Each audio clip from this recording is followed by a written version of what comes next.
Paratroopers are the latest troop class to be added to Enlisted as part of the Airborne Force's major update. More detail on other important aspects of this huge update can be found in this video, but today we'll dive into the mechanics of this new class and how you should play with them. This channel will also do deep dive guides on every single Enlisted class coming soon, so make sure you're subscribed so you don't miss them. And speaking of not missing things, I mean, surely you've seen how awesome these guys look. The American ones even have mohawks! A squad of paratroopers consists of 6 soldiers, all with the paratrooper class insignia and icon. Other premium squads may have engineers or anti-tank gunners forming part of the group. Paratroopers don't need any different troopers, for reasons you'll find out soon. Like all other soldiers you can obtain in-game, they have randomized names benefiting their faction, and one even has a medal for exceptional courage and valor in battle. MajorMcDonalds was a real US Army paratrooper in World War II, a member of the famous Filthy 13, which inspired the equally world-renowned film The Dirty Dozen. He took part in the invasion of Normandy, Operation Market Garden, Siege of Bastogne, and the Battle of the Bulge. He was awarded the French Legion of Honor, Chevalier class, and died only 10 years ago in 2013. So if you want to savor a piece of history, these paratroopers are one fantastic way to do so, especially for all roleplay and history enthusiasts. Opening up the inventory of any paratrooper gives more information on that soldier. All are given a specified primary weapon that comes with the squad. There will be a wide variety of said guns in the future, but for the ones out already, that could be a rapid-firing Thompson 100-round drum magazine, a historically accurate and powerful Krieghoff FG42, or Fallschirmjägergewehr for its full name, a unique M1A1 carbine, or a staple Type 100 rifle. Click on the weapon to open up its statistics, allowing you to evaluate which ones you will love. The secondary weapon slot is locked with a blue color, stating that it can be filled after the drop, which we'll cover shortly. The rest of your soldier's equipment can be filled out as you would any other soldier, so customize them to your liking. The perk points and starting perks of paratroopers vary between squads for balance reasons, so feel free to change these perks and adapt to the situations you'll find yourself in. There will be a video reviewing every single soldier perk up on this channel too, but for now, the key and best perks you may be able to select include plus 35% vitality, reductions in horizontal or vertical recoil, or sprint speed, medpack usage speed, and weapon aim down sight speed. You can change their call signs or nicknames as normal and make them have a special meaning to you. Of course, with some paratroopers you can also change their head, facial features, and uniforms, though some extra special assets for that squad may restrict you. And when I say extra special assets, I mean their face paint. How could you not want to use this guy? If you know anything about paratroopers and how they operated during World War II, then you'll know these infantry soldiers are going to be super unique compared to all other infantry in Enlisted. On the spawn screen, your camera FOV will fly high into the air upon selecting your paratrooper squad, and you can click anywhere in the playable area to drop to. This can be behind enemy lines, on top of the objective point, next to an annoying camping tank, or just to flank the enemy with a new direction. You can click somewhere else if you changed your mind about where your soldiers are needed, but no matter where you intend on dropping, that blue paratrooper icon decides where you will land, so be careful with your clicking. If you then double click on the icon, you will spawn in, or you can click go at the bottom of the squad menu. Couple of things to note. One is that you can actually choose which soldier you start out as when you spawn by clicking on one of the other names in the squad before you spawn, which is helpful in case you want to level a specific soldier up quicker. The second is that you can uncheck airborne deployment if you want to spawn your soldiers on the ground as if they were any normal infantrymen. You can then choose any available default spawn or rally point that your teammates or yourself previously built. And if you are on the ground, build rally points.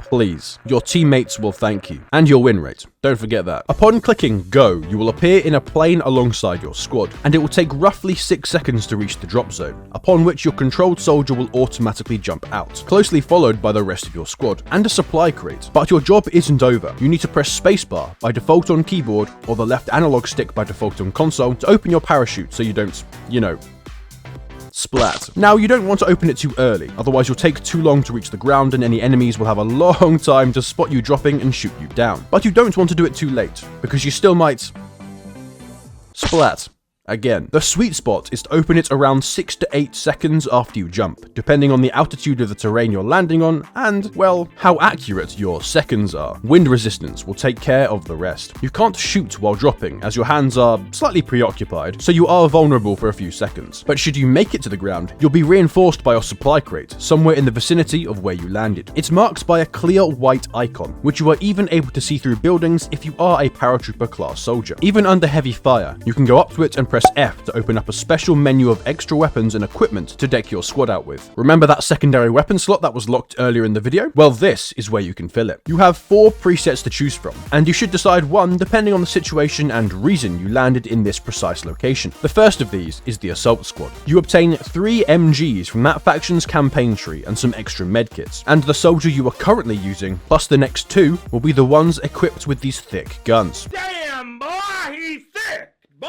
The ones that use them also transform into machine gunner troop types, but the primary weapon and all equipment you originally equipped with them remains, so don't fear. Second is the anti-tank loadout. You will obtain 3 heavy weapons from that faction's campaign tree that can penetrate a tank's armor, such as a bazooka or a Panzerfaust. Your guys also get dealt some extra anti-tank mines for you to place, and use to your heart's content. Third up is the Mortar Squad. Now hold up, I know what you're thinking. Mortars? Well, for your information, mortars are OP, and you get 2 soldiers with them. But you also get a number of extra grenades, and perhaps the most important part, one of the soldiers becomes an engineer, the most vital class in the game. This means you will have access to a whole array of new options, such as building rally points, anti-tank guns, machine gun nests, you name it. But if you want to just sit at the back and build ammo boxes to restock your mortarmen, we won't judge.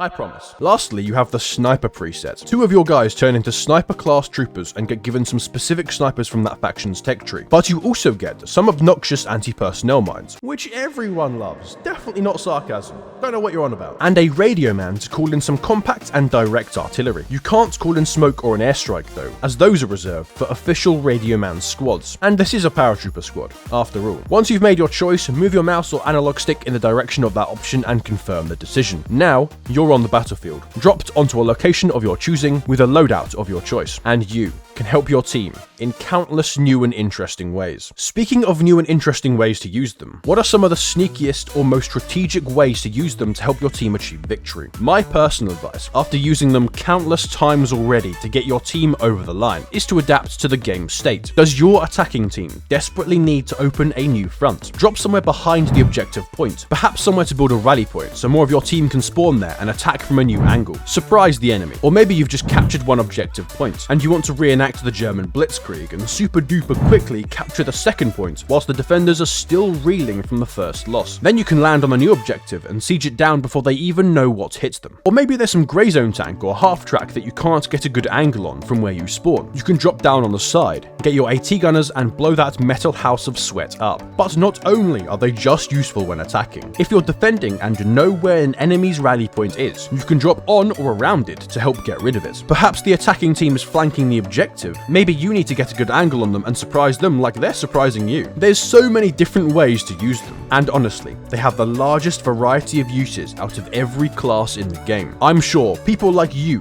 watching this video right now will come up with new tactics and strategies to use them. And you never know, maybe it'll be named after you. Unless your name is Pen98. It doesn't have the same ring to it. They might sound OP, but there are some ways to counter them. If you look up into the sky normally, or at least hold your eyes parallel to the ground, you should be able to see them landing, as well as if you know the map well enough, you can guess what the enemy is trying to accomplish by landing there and stop it in its tracks. If you spot them even earlier, you can mow them down before they even land and get a chance to defend themselves. If all else fails, don't forget to spam mark the area they land so your teammates can help you deal with them, in order to make sure you can greet them with bullets when they touch down. And lastly, something a little bit more unknown is that the supply crate that lands with them can be blown up, if for whatever reason you can get to that first before the paratroopers do. If you were a long-time player, you could have bought the Paratrooper pre-order pack with the Thompson 100-round magazine and Kreekhoff FG squads, but nowadays you can buy them separately from the Gaijin store. And if you were playing in the Reinforcements Received Paratroopers event, you could have earned 2 squads of Japanese and American paratroopers for free. There will be many more opportunities to earn them in the future, both as premium packs and as free squads. So keeping an eye out for all future Enlisted news is advised and easily doable by joining the largest unofficial Enlisted community on Discord, my server, where you can also ask any questions and give suggestions and feedback to official helpers for the game who have access to the developers. Give this video a like and a comment if it helped you. It really helps the channel out and will allow me to make more guides for you guys with the massive updates to Enlisted coming very soon.